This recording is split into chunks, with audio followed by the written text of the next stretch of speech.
Nderuar besimtar dhe besimtare, ndoshta mund të themi që shkaqet e dobësimit, shkaqet e vonimit, shkaqet e prapambetjes mund të jenë të shumta.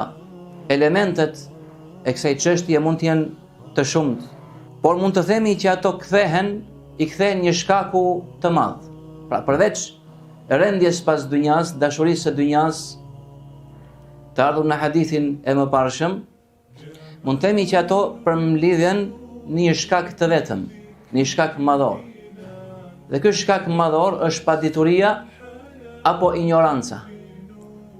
Pra padituria, ignoranca për Allahun e lartësuar, për fen e tij, ignoranca për shkaqet në të cilat shumica e njerëzve kanë arritur në gjendjen në të cilën janë sot.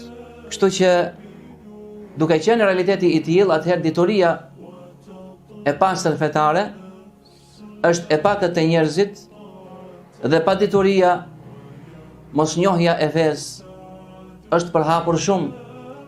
Ndaj dhe profeti sallallahu alaihi wa ala alihi wasallam thotë, atij që Allahu ja dëshiron të mirën, Allahu ja bën fen të kuptueshme. Pra atij që Allahu ja ka mësuar fen, ja ka bërë të kuptueshme fen, Allahu ka dashur për të mirën, ndërkohë që dikush që se mëson fen apo tregon neglizhencë në mësimin e saj, sigurisht që Allahu nuk ka dashur për këtë njeri të mirën.